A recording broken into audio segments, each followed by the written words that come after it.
Raf. And James. We don't like to do this, obviously, No. because we're generally right Yeah. about most things we talk about. At least directionally. Directionally correct. Well, actually, you know what? We are here too. It's a complex issue, but it is a mea culpa we have to lead with. Be honest with you guys about what's going on. Our premium episode last week, which some of you wouldn't have heard because you're not premium members. You should be $7. It's cheap as chips. It's cheap as chips, and you get an extra episode a week. What the? And access to the Discord. Brilliant. Yeah, amazing. We said... No ads.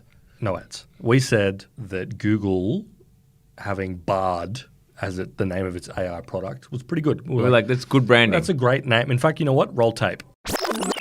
ChatGPT, worst brand name in history. Bard, kind of nice. Yeah, it's kind of nice. Kind of nice. Like you get what they're getting at there. So we said that. And the very day that we published that podcast, making us look like fools, Google announced that they were completely deprecating the Bard brand name. Yeah. They were going entirely with Gemini. Yeah. I think they listened to the episode somehow. Yeah. Hacking.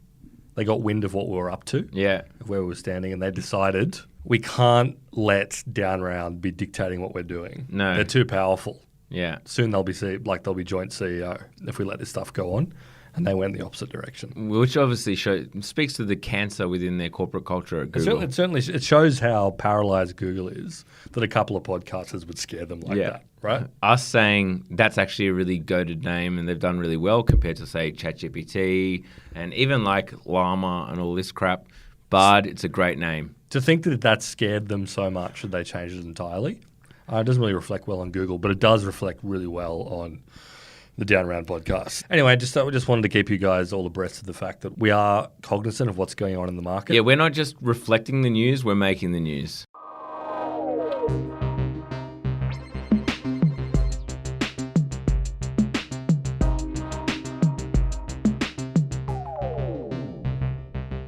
Today, we're talking about something that we teased last week for no real reason because it's not really a huge anticipatory moment. But why not? We're talking about DNA testing. DNA testing. Ancestry.com, 23andme, you know this, looking up, I'm actually 2% Nigerian.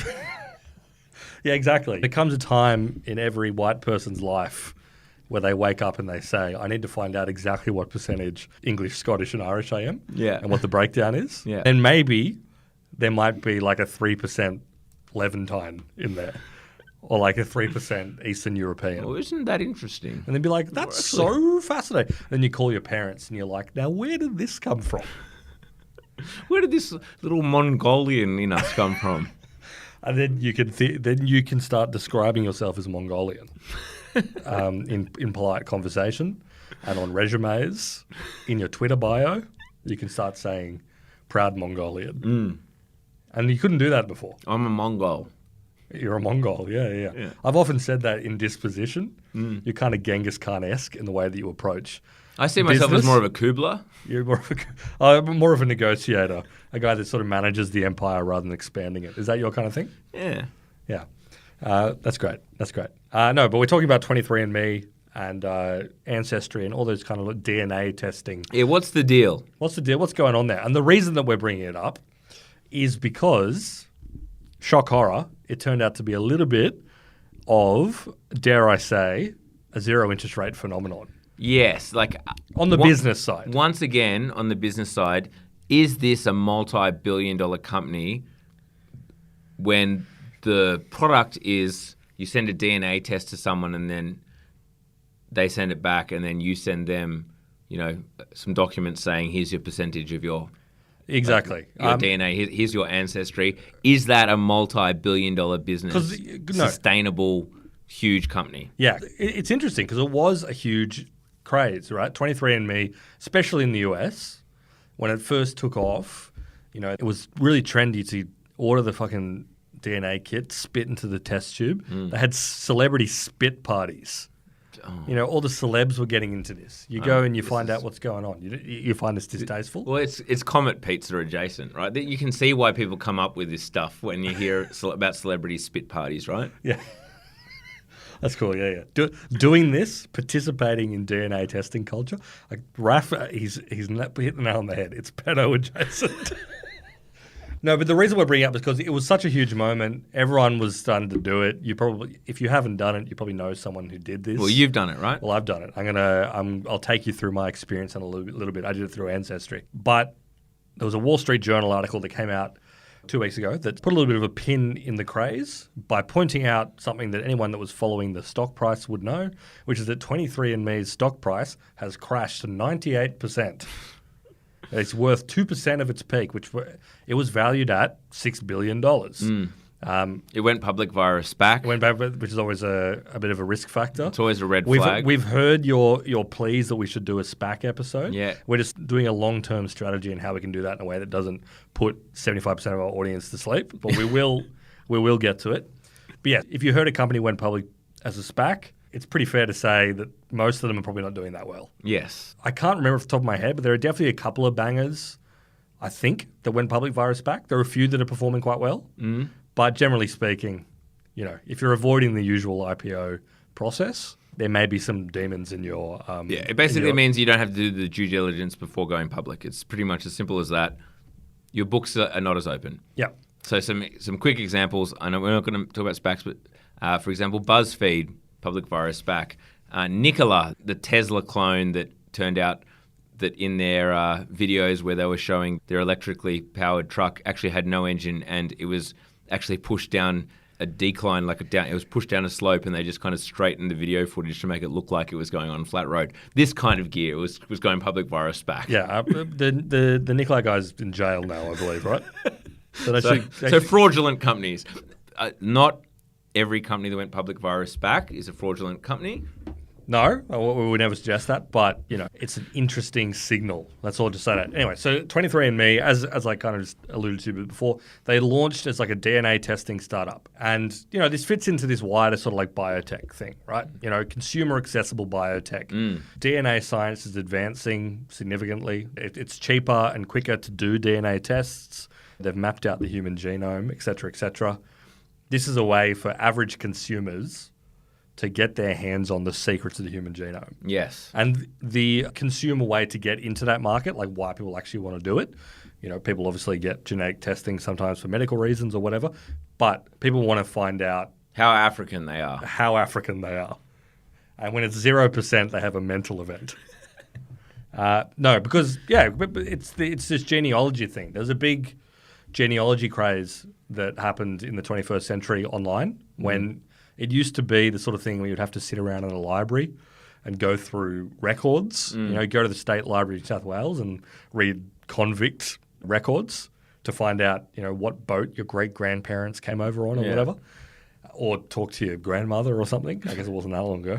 Whereas this opened up, Ancestry.com and whatever, opened up this whole world where you could look at digitized archives, you could build your own family tree or whatever, and this kind of played into the same sort of thing. How about you find out where you were from, where your family's from, ancient genetic data that's not captured by, public records. And now, like that. Obviously, as a business model, that is not enough because that's a very one and done kind of model, right? Exactly.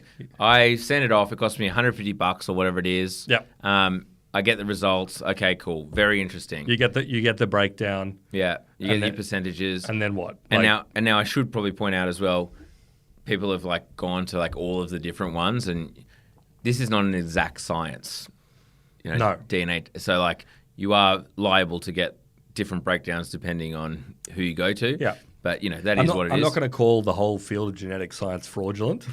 I won't go that far, but it is not. You're right. It's definitely not an exact science. You could probably take a 23andme test 5, 6, 7 times and get, I'm not going to say radically different results, but solidly different results each time. That's just. It is what it is. But yeah, back to the business side of things. This is why the expansion element was things like, and it's kind of obvious.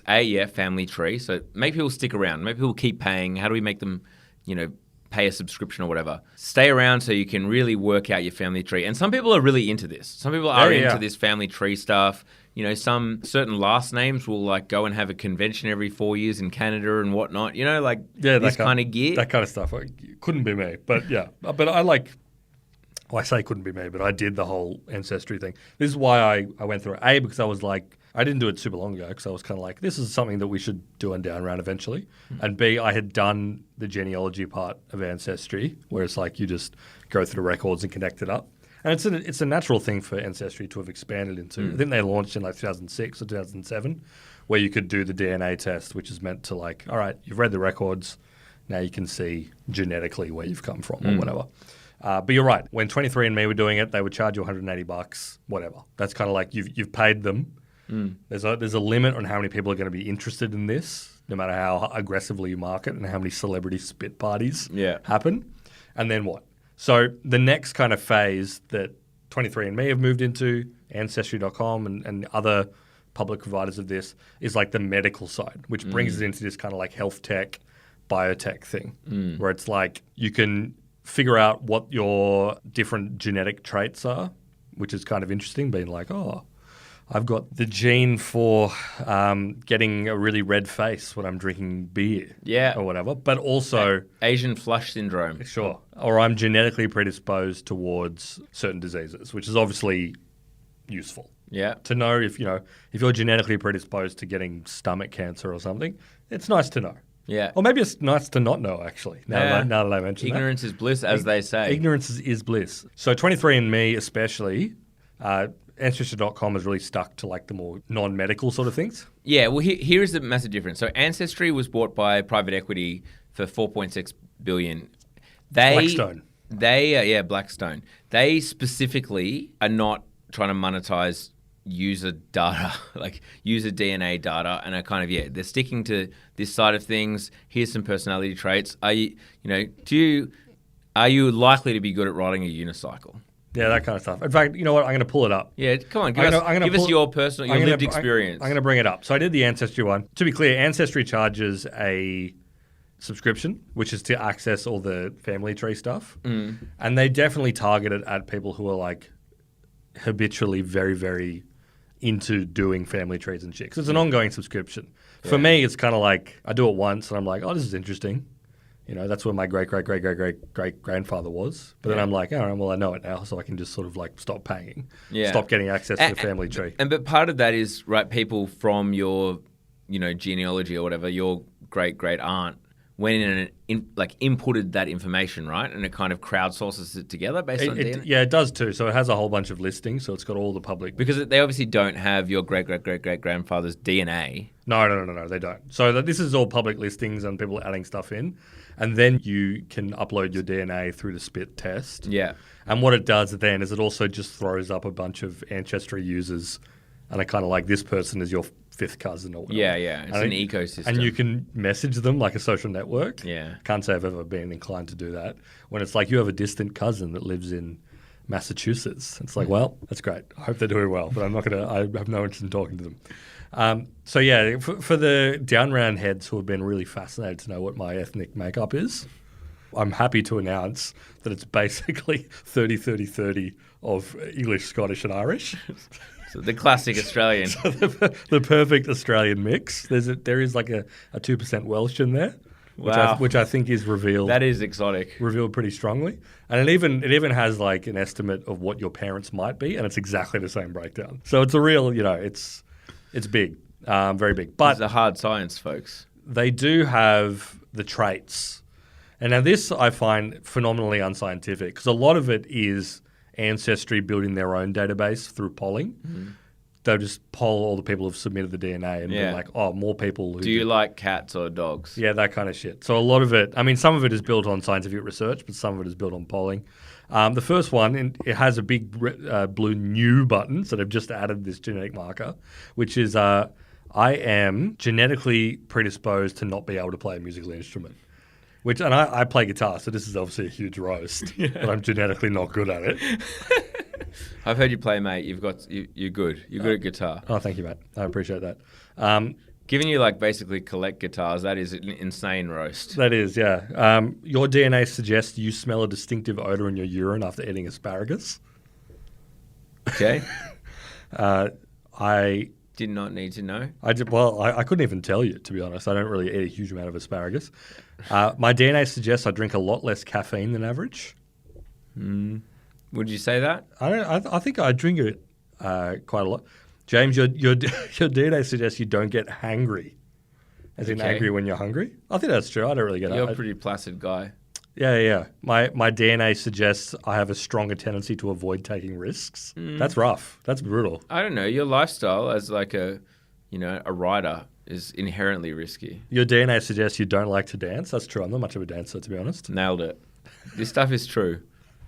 And then I don't have an aversion to coriander. That's that genetic thing. Yeah, that like it tastes like soap. I enjoy the taste of cilantro. Very true. I'm genetically disposed to not lose my hair. Anyway, so there's a whole lot of You things. do have a lot of hair. Thank you. Yeah. The hair stuff. I feel like surely there's something to it. Yeah. And this one, Surely you can DNA the hair thing. yeah, your DNA suggests you did not develop all 4 of your wisdom teeth. True. I have no wisdom teeth. I was born without them. Do you think there's a correlation between keeping your hair and not having wisdom teeth? Or maybe not having wisdom teeth and not being a risk taker. Maybe. I had all of mine removed. Yeah. Anyway, so the point is, this is the kind of stuff you can do, and I've just looked at this now, and they really don't have that many things. So it's not really something that alone would get me to keep subscribing to Ancestry. The idea, right, is that you need to subscribe because once they learn new things, you'll get updated on like the new things. They'll be like, that are hey, present well, this is in it. your DNA. They just added the musical instrument thing. Yeah. So like, I'm going to sit there and pay X amount per year so that they can come in and say the eggheads have come back and you can't play guitar. Yeah. Brutal. Anyway, so that's kind of like the fun side of it, which is very much what Ancestry is playing in. They're kind of like, you can learn where you've come from. We'll show you a fun little map of like where your ancestors have come from. You can find out whether you are genetically predisposed to like coriander. How cool. 23andme were taking a very different route, which is more in the healthcare space, which is both less fun and also way more contentious. Like people are a little bit more touchy about that kind of stuff. There's more regulation. There's more... Yeah, I just said that like Ancestry, they don't share your information, whereas 23andme, they aggregate all the DNA and you can actually buy it if you're like a third party. Classic example is GlaxoSmithKline pays them $20 million a year to access their DNA catalog. Yeah. To like license it so that they're big pharma, can do their own research and develop things based on the 23andme database of like DNA information. Yeah, and this is obviously a contentious area because people naturally have a bit of an aversion to the idea that like there is a bundle of DNA data that's going around and being sold to whoever. There's also it coming into like criminal investigations. This has become a big thing over the past few years of American police subpoenaing 23andme to get access to genetic data. Yeah, which like to solve historic crimes. And someone did get done a number of years ago. You probably saw it just because like a family member had done a DNA test. It was the Golden State killer a serial killer from the 70s and 80s who like a cousin or a niece or something had done a test. They subpoenaed it when with like a historic piece of evidence that they collected from a crime scene. We're kind of like, this person there's a 99.95% chance they're related, and all they had to do was get a DNA sample from this guy who was already on their list, I think, to figure it out. Some people might find that troubling. Others are kind of like, let's solve some old serial killings. I know a friend of mine once said, he was like, I'm doing a 23andme test, so like any serial killers in my extended family get done. Wow, it was like a citizen's arrest kind of deal. It's kind of like a citizen's arrest. Maybe you get interviewed in a documentary. There's some stuff to build from there. Yeah, I mean, it is snitch tech adjacent. It's incredibly snitch tech adjacent. But it does illustrate a difference between this kind of like fun DNA kind of thing. Oh, wow, I can find out all about me. And then actually there's value here that insurance companies and pharmaceutical companies and police agencies will actually find quite valuable. Yeah. But it puts you in like a precarious position legally. And this is kind of what 23andme have run into. As we said at the beginning, we flagged, they're having a shit time. Yeah. Not but doing well. they're looking for ways to raise funds. So like, to be clear, they are and have been losing a lot of money forever, basically. Anywhere between 75 and 150% negative net margin per year, i.e. they're losing cash hard. Yep. And even their gross margins are pretty low at around 30%. So they're exploring these interesting different avenues. They've partnered with some drug maker to make their first drug based on DNA, like this massive library of DNA that's like something that supposedly reduces tumors by 20%, looks vaguely promising, but... Well, this is the big thing that they're kind of moving. So we'll talk a bit about how they're making money, but their big kind of like Hail Mary they're doing right now is like drug development. The idea that we have all this genetic data, we can actually start producing drugs that tackle certain genetically determinant illnesses or whatever. But as we kind of mentioned a bit when we were like Ozempic episode, and I think we've talked about it before, drug development is like a very expensive endeavor. Super long term. Just Yeah. like it takes, 10 years minimum to go through all the friggin' stages of trials and regulation, as it should be. As it should. And the Wall Street Journal reported on 23andme, they had like 100 different drug candidates they're working on. And of those 100, 2 of them are showing some promise at being something that may be monetizable in 10 years. So that's like for a company that's like a consumer tech company and valued as a consumer tech company and is public and has people breathing down their necks about how the fuck are you making money from this genetic thing, being like these 2 of 100 things that we're testing may be okay in 10 years is a difficult dice roll. And when we're talking about drugs that like reduce tumor size by 20%, this isn't... We're not talking a Novo Nordisk here. Like this is not an Ozempic level. We're not talking about insulin. We're not, Yeah, totally. This is still going to be a relatively niche drug unless they work out a way to give everyone the tumors and create an ecosystem there. Now we're cooking. Yeah. Maybe the spit test can give you a tumor. Yeah. Yeah. Find the people who are like, use their DNA to target people who have a propensity to get tumors from, living near high wire things. Do a partnership with... what's the American housing one? Zillow. Do a partnership with Zillow Yep. where you target discounts at people who have the propensity to get tumors living underneath like big electrical wires so that they get discounts on those properties because we have dynamic pricing. Get them to move in there, sell them the drug. Now we're cooking. We're This cooking, is folks. why they pay me the big bucks. Yeah. Because you're ruthless. You're a risk taker. Yes. If you did the test, they would show that you were indicated for that. And maybe good at playing an instrument. I should check. I should do a test. I'm this is the thing. I'm vaguely intrigued. This is the business model. People who are like, Oh, that yeah, sounds I'm vaguely intrigued, but not enough to go to the website, let alone get a credit card out yet. It's a big commitment. Like I did it because I was like, all right, I've already done this family tree, and I'm like, this is kind of interesting.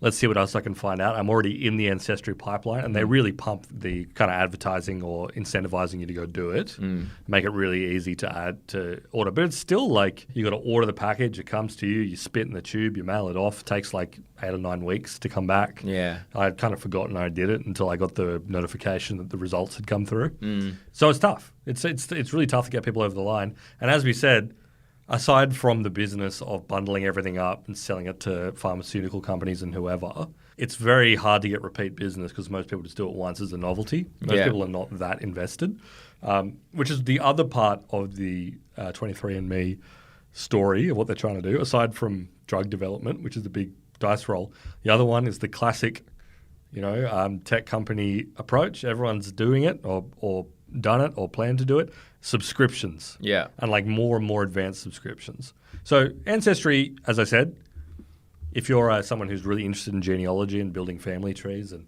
reaching out to people who may be distantly related to you, if that's your bag, you'd be paying for an Ancestry It's a subscription. mega retired thing to do. Exactly. It's the thing where it's like, I'm just going to find out what were the Dixon clan up to 200 years ago. Yeah, my He's shaking late his head. father apparently spent like a shitload of his money restoring the gravestones of like ancestors that we've never met. Like genius. Yeah. So there's a lot of that. But for 23andme, where they don't really have as much of the genealogy aspect, as I said, leaning into the health thing, they basically released a whole bunch of different tiers of health-related subscriptions, with the idea being you can sort of obsessively follow your genetic health, what you're predisposed to have problems with. As I said before, you might get stomach cancer, you might be predisposed to get some kind of blood illness, and it will always be updating you on what the latest genetic research is. Yeah, as push it pertains- notifications. As it pertains to you. Like they just discovered a new form of ultra cancer that you have a 95% chance of getting. Yeah. Again, not for me. And also the highest level of that subscription they offer is about $1,200 or $1,300 a year. So, and it also includes like blood tests, regular other testing. It's kind of like that. It's almost like a personalized GP service as well as being a genetic thing. Yeah, you don't need to know this. You don't need to keep up to date on like what your bloods are and like what your iron levels are and like, your propensity to catch this new virus. Like, you just got to get it. I have a like rich hypochondriacs seems like their target market. Yeah. Which is maybe good if you were like some sort of small health consultancy with like GPs on staff and you only deal with really rich clients. That's probably a great business. Yeah. But if you're a massive scaled tech company, it starts to be like, why would anyone want your product? That's not really a market, right? Yeah, a bunch of lunatics. Tangentially related. My sister-in-law is a physio. Yeah. And she was like, we always ask like, what are you concerned with to our clients? Because if they were to say like, give me a full body scan or whatever, people have so much shit wrong with their backs. Like they'll have a slipped disc and they'll have, vertebrae out of sync, like whatever.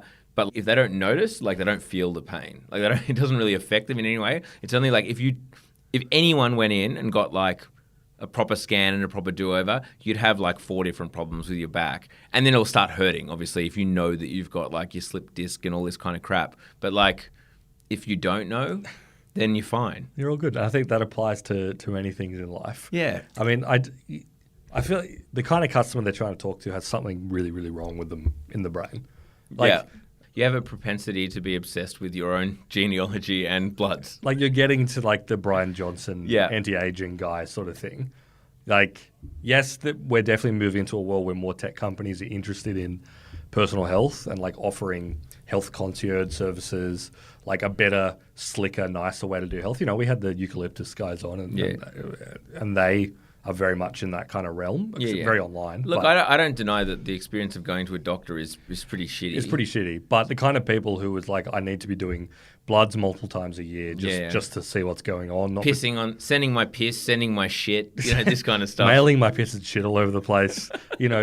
Needing a push notification on my phone when they discover some new frightening blood illness that I have a 2% inclination to get. Yeah. It's like, to be that kind of person, that's going to be your focus. Yeah. Like you're either an Olympic athlete or you're a fucking freak. Yeah, totally.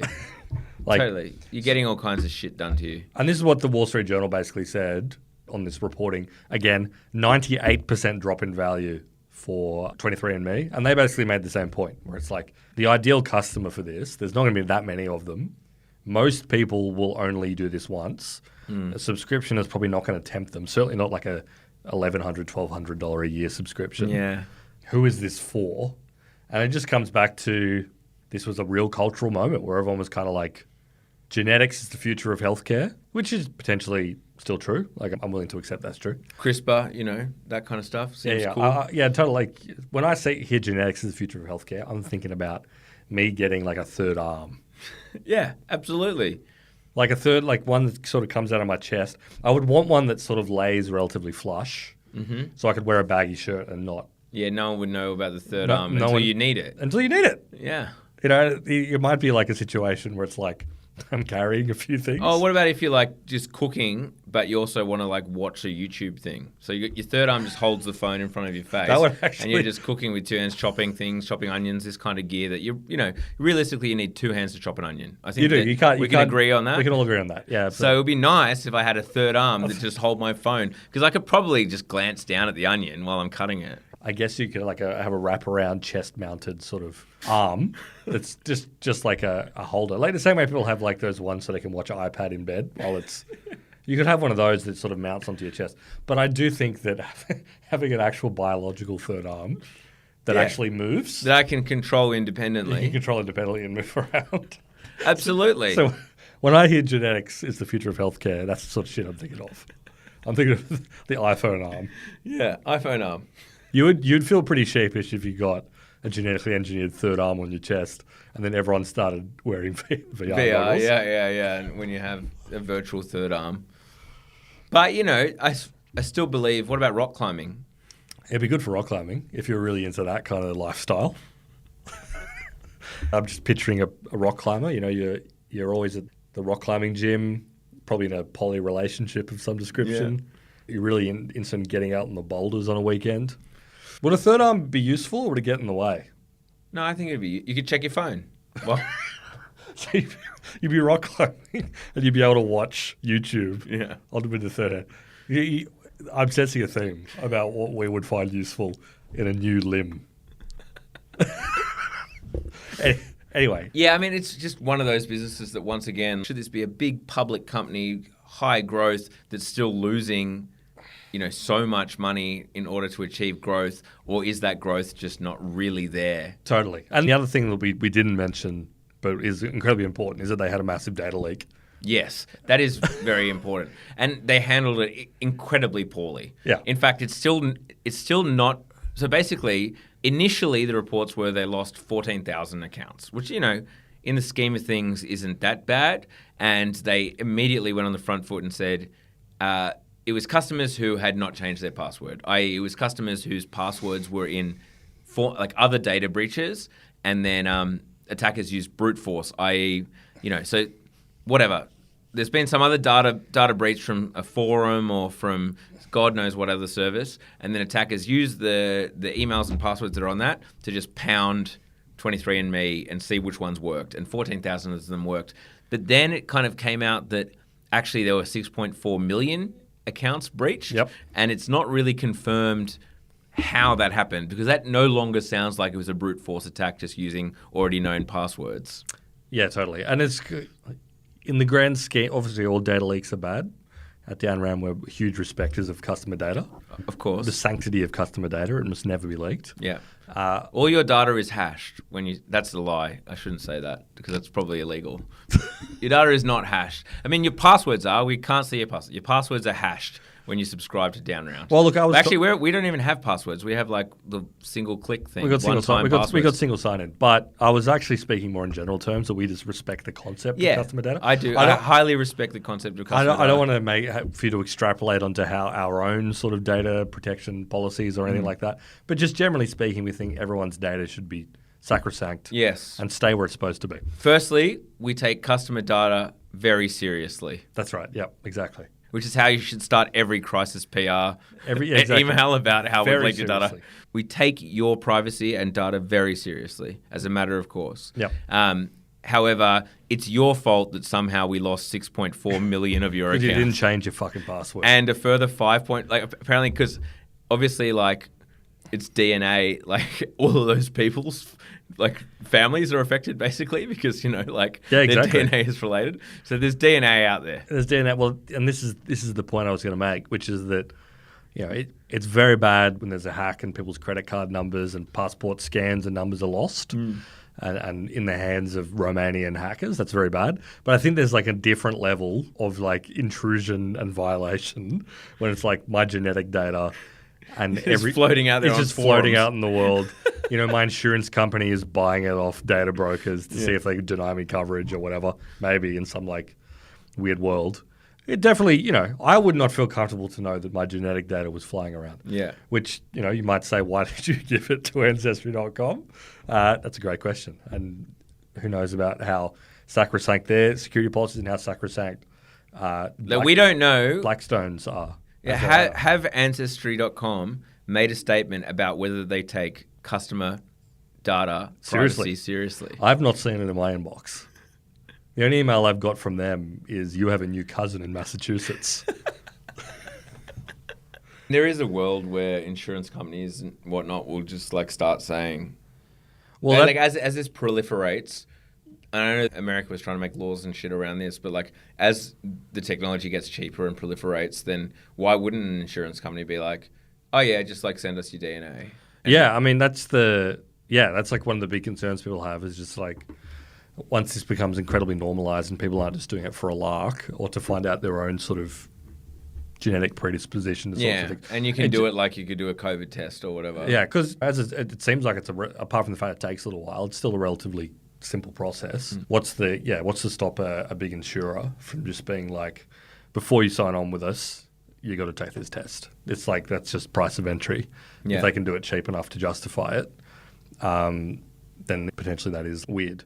But I think what this 23andme thing sort of reveals is that on a purely like consumer basis, being like selling subscriptions to regular people who care a lot about DNA, plus these other sort of dice rolls on pharma development and whatever, it's tough. It's not like a slam dunk, despite the fact they had such a cultural moment where everyone was talking about genetic history and everyone finding out where you came from. Where are your roots? Yeah.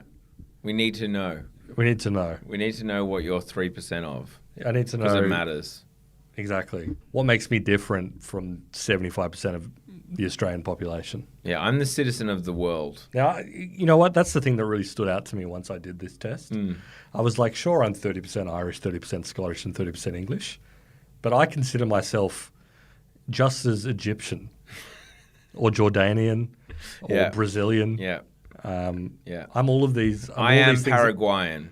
Give me my global citizen passport now. Now.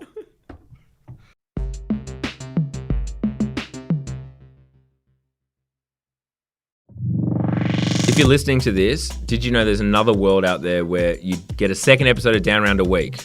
Yep. It's called Down Round Premium. That's right. And there's no interruptions. No interruptions, no ads. 2 episodes a week, including the free one you're getting right now, plus another one. Yep. $7 a month, not a week, a month. Downround.net. Downround.net. Instant access to the whole back catalogue as well. You've got so much to catch up on. There's so much. Get around it.